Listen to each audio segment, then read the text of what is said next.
De hecho, ambos parecían estar al borde de las lágrimas. Para Sinnen era comprensible que estuvieran así.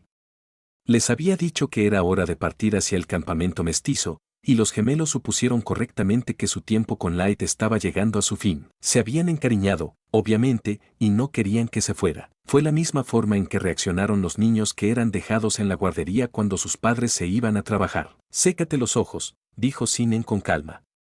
Todo llega a su fin, incluso el tiempo que pasamos juntos, solo porque tú lo quieres. Gritó Percy. No tienes por qué ir. Les dije a ambos que tendría que irme tarde o temprano. Los preparé para esto. Pero, Percy, dijo Perséfone con brusquedad, pero en voz baja. Todo va a salir bien. De todos modos, no podíamos quedarnos con Light para siempre.